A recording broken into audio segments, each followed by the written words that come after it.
Okay, guys, today we have Rachel Lewis here to share her experience about Cheltenham Running Club, but even more importantly about getting a PB at the London Marathon. Rachel, congratulations. How was the day? Thank you. Yeah, it was amazing. Really, really good. Lived up to everything that everyone told me. London was amazing. The atmosphere was really good. I enjoyed it. Yeah, it was a hot day. Hotter than I was expecting, yeah. I wasn't quite prepared for that. But yeah, it wasn't too bad. Did you have some kind of a plan of how you were going to run it at all? So loosely. So I have done 2 marathons before. And I sort of followed a similar sort of training plan, but noticed that I have got a little bit faster since the last time. And at the London Marathon Expo, they were giving out sort of timing pacer little wristbands that you could put on for the marathon. And I actually picked up one for 3 hours 30 and 3 hours 35, even though I thought that was a little bit too ambitious for me. But my training had sort of all been to that speed. And then I thought, well, I'll just put it on, and I'll try and follow it, and if I can't, if I drop back, I'll just enjoy the day, because obviously it was amazing anyway, so I'll just enjoy it. And then sort of was sticking to the paces on the wristband, and it seemed to go well. How were you feeling towards the end? 5K left, were the legs gone? Yeah, I mean, don't get me wrong, it's hard. It was probably a bit more the last 10K actually. The heat was getting to me, and it was really busy in London, so I was finding that I was having to weave a little bit more, like in and out of people. So yeah, the last 10K was hard, but I just kept pushing. I just thought, well, I knew that I trained, and I sort of done the right nutrition and everything in what I thought was the right nutrition anyway, and I just pushed through, counted down the miles, and got there. And what was your previous PB? I mean, how does it compare to past marathons? So I did Manchester Marathon last year, and that was 3 hours 37 or 8, I think. So yeah, I knocked like 4 or 5 minutes off.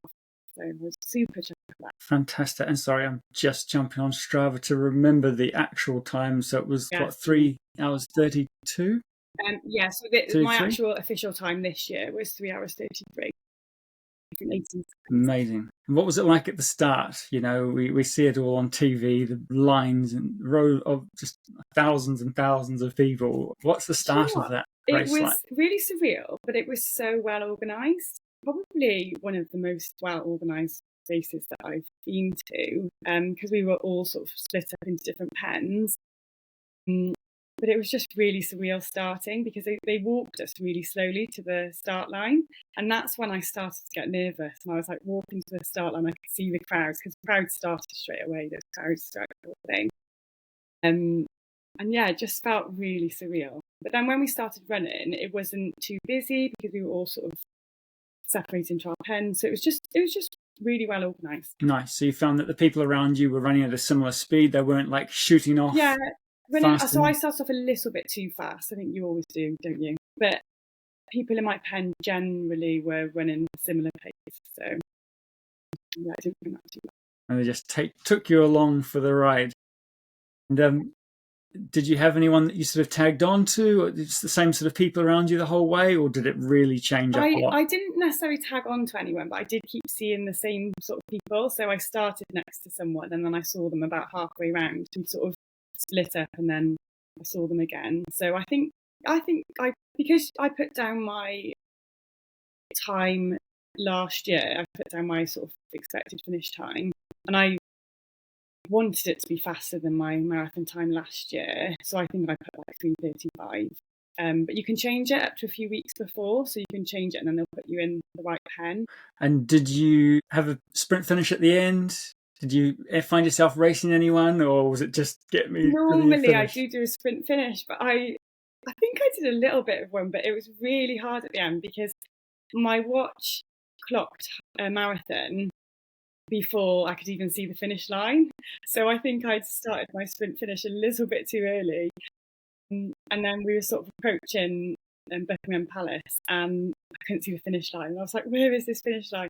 So yeah, I tried to go a bit faster. I think on Strava, like, my pace was a little bit faster, but it wasn't my normal sort of sprint finish. I was just desperate to get to that finish line. Yeah, I've just brought up your splits now, and your last mile was bang on 5 minutes per Oh, K. yeah.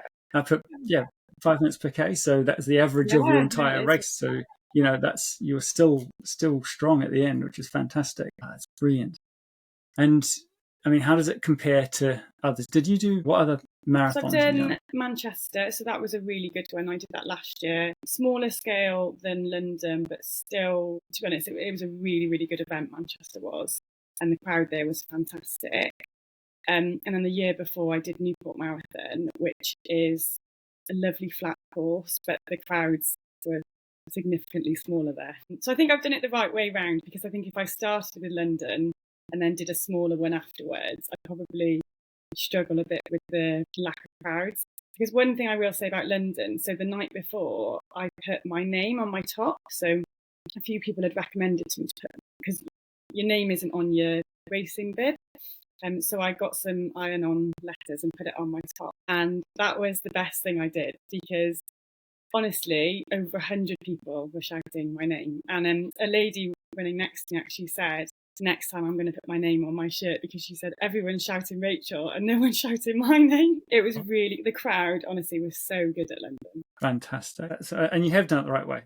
Again, they say, a lot of people, I've heard, I haven't done London, but they say that it's not a PB event. Yeah. It's more of an experience event. You do this as a bucket list. Yeah. But so for you to get, I assume you got faster and faster each Yeah, marathon. that's the thing. I did. And the thing is, I wasn't going to be disappointed if I didn't get a PB, because people said the same to me, like London was not a PB course. But just with the way my training had gone, and like naturally I have got a bit faster over the last year. So luckily it happened that way for me. Cool.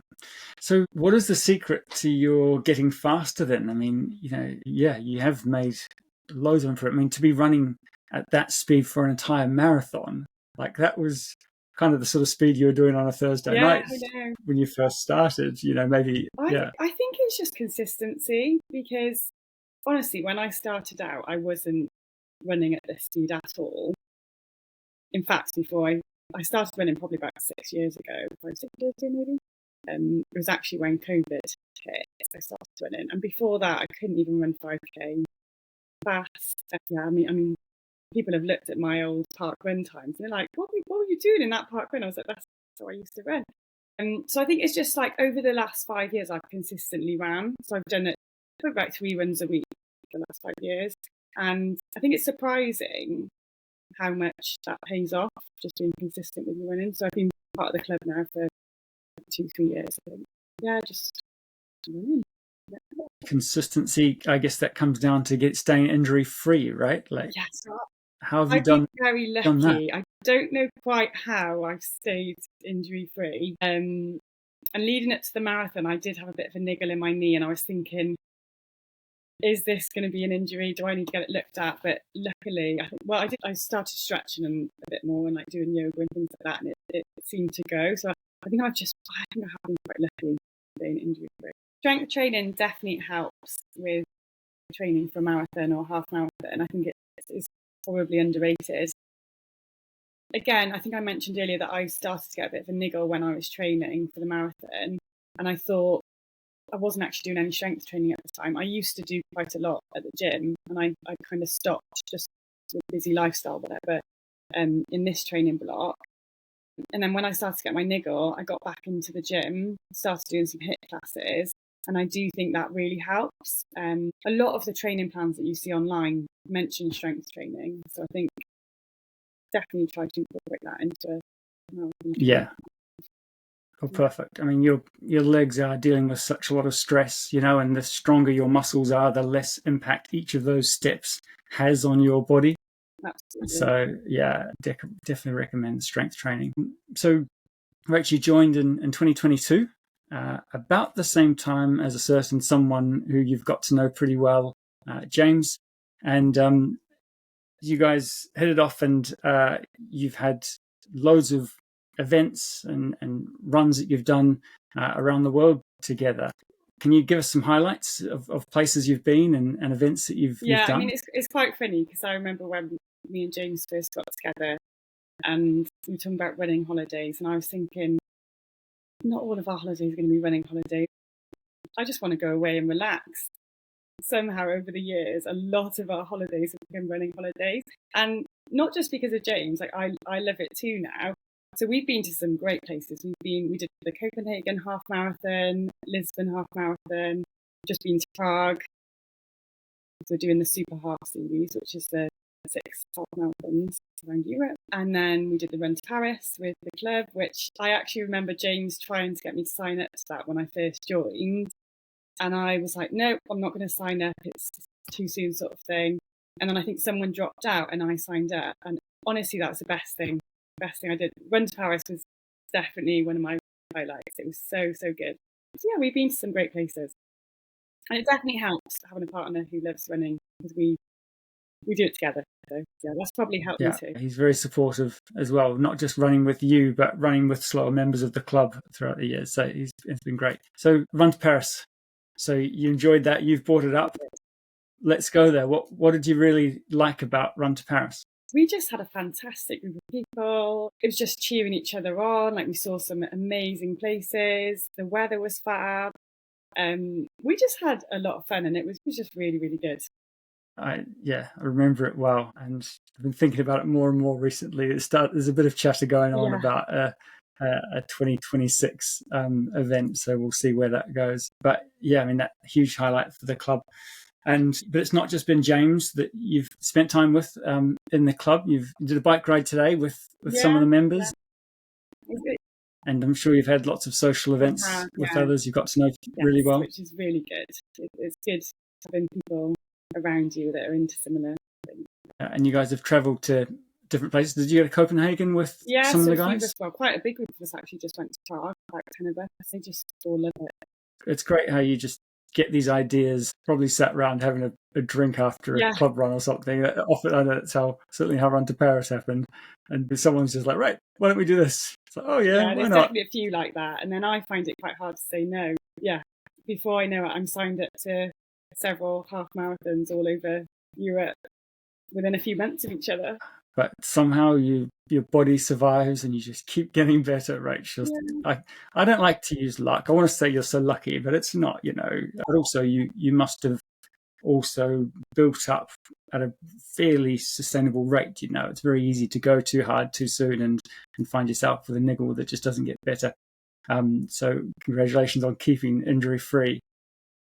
So what do you think about Cheltenham Running Club? And maybe there'll be people watching this who are considering getting involved with a club. Do you recommend running with a club? Yeah, definitely. Yeah, when I first joined a running club, I was a bit unsure to begin with, because I used to run by myself, and I quite liked that because I could run at my own pace. But actually, being part of a running club has been probably more beneficial to me than I even realised. Again, because of that consistency. So having those regular club running nights that you can go to just helps with fitting in the runs. And yeah, I love being part of the club, so I've met friends do it as well. So it's definitely recommended. Yeah. So Rach, where to next? What are you going to do with your running going forward? Any ideas? You must have some other things booked in. I don't know. So I've got a few things booked in, sort of, 10K races and a few half marathons. Cirencester? I'm doing Cirencester, yeah. Cirencester Sizzler. I'm doing Gloucester 10K. I'm going to carry on doing the super halves, so do a few more half marathons aboard. And I probably will do another marathon. I'm not sure which one. Probably next year, because I feel like one a year is quite good for me. I know some people do multiple a year, but I think maybe sticking to one a year is quite good. That's great. And yeah, I don't know. We'll see. Might do something else as well. And James was into his triathlon. I haven't asked you this before. Would you do a triathlon? Will you do a triathlon at some stage? It's funny you asked that, because obviously I've started to do a little bit of bike riding, and I'm working on my swimming. I would like to do a triathlon. Yeah, so actually that probably will be on the horizon as long as I can get my swimming. Well, the best triathletes in the world are often from a running background, so you'll be fine. Even if you're last out of the water, it just means you'll be passing people for the rest of the race. Catch up on the run, yeah. Well, thank you so much for coming on, Rach. Really good to have someone who's been to such heights come in to have a chat with us, and I look forward to seeing you at another club run soon.